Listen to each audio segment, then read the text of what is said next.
नमस्कार,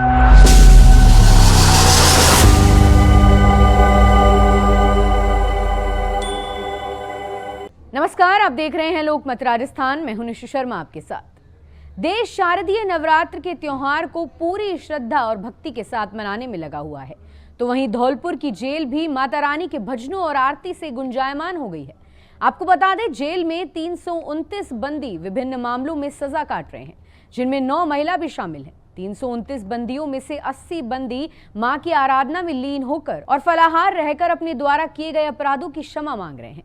जिला कारागार धौलपुर में हत्या, लूट, डकैती, अपहरण जैसे संगीन मामलों में सजा काट रहे बंदी मां की भक्ति में उपवास कर रहे हैं। जुर्म के स्याही से अपने नाम की इबारत लिखने वाले चंबल नदी के कई बदमाश भी नवरात्रा में उपवास कर अपनी गलतियों पर पछतावा कर रहे हैं। अब ये बदमाश अपनी सजा पूरी होने के बाद इस खूंखार पेशे को छोड़कर आम आदमी की तरह अपने बच्चों और परिवार के साथ जीना चाहते हैं।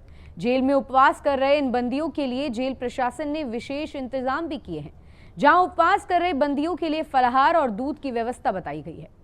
बता दें कि आरती के समय जेल स्टाफ भी शामिल होता है। जेल परिसर में सुबह शाम माता के भजन और जयकारे से वातावरण भक्तिमय हो जाता है। अपने हाथों हुए अपराधों के लिए पश्चाताप की अग्नि में जल रहे ये बंदी इन दिनों सलाखों के पीछे मां दुर्गा की अखंड ज्योति प्रज्वलित और ज्वारे और माता रानी की चौकी सजाकर उपवास कर रहे हैं। जेल प्रशासन ने भी मां की आराधना में डूबे इन 80 बंदियों के लिए एक बैरक में पूजा पाठ और आरती के लिए सारी सामग्री उपलब्ध कराई है। माता रानी की आस्था में डूबे बंदी यहां अखंड ज्योति के सामने और बैरक के पास बने माता के मंदिर पर सुबह शाम आरती के साथ भजन कीर्तन तक करते हैं। बंदियों ने बताया कि माता रानी की आराधना से उनकी जिंदगी बदल जाए और जो अपराध उनसे हो गए हैं उन्हें माता रानी माफ कर दे, जिससे समाज की मुख्यधारा से वो जुड़ सके। इस दौरान माता रानी आराधना में लीन बंदियों की आंखों में पश्चाताप के आंसू साफ झलक रहे हैं।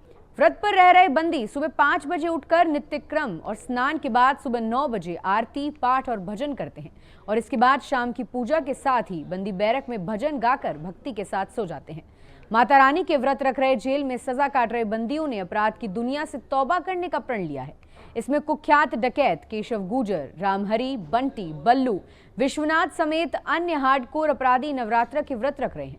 बता दें कि उनसे जाने अनजाने में हुई गलतियों की माफी मांग रहे हैं। अब इन अपराधियों ने आदि शक्ति को साक्षी मानकर अपराध की दुनिया को तौबा करने का प्रण लिया है। माता रानी का व्रत रखकर पापों को प्रायश्चित करना चाहते हैं और भविष्य में भी अपराध की दुनिया से तौबा करना चाहते हैं। अब देखने वाली बात तो ये होगी कि न्याय के मंदिर से उनकी प्रार्थना कब तक पूरी होती है। धौलपुर जेल अधीक्षक सुमन मीना ने इस बारे में बताया कि नवरात्र में 80 बंदियों ने व्रत रखा है। इसके लिए भोजन की जगह दूध, चाय, फलाहार आदि की व्यवस्था जेल प्रशासन ने की है। जेल धौलपुर पर हमारे यहाँ पे काफ़ी सारे बंदी जो है बंद रहते हैं। उनमें से लगभग 80 के आसपास बंदियों ने नवरात्र के 9 दिन में जो है माता रानी के व्रत रखे हैं। सुबह शाम वो पूजा आरती करते हैं प्रॉपर विधि विधान से। तो उनके लिए जो पूजा सामग्री है वो हमने अवेलेबल करवाई है और वो व्रत रखते हैं तो उनके लिए फलाहार वगैरह की जो है व्यवस्था जेल प्रशासन ने करी है, ताकि एक नेगेटिव से पॉजिटिव साइड जो है उनको प्रोवाइड करवाया जा सके। अपना जो नेगेटिव साइड है कि एक टाइम पे उनसे जो क्राइम हो गया है उस मोमेंट पे उसका वो पश्चाताप करते हैं यहाँ पर और उस नेगेटिविटी को दूर करके आध्यात्मिक की तरफ खुद को जो है व्यक्तित्व निर्माण करते हैं। ऐसी और ताज़ा खबरों के लिए आप देखते रहिए लोकमत राजस्थान।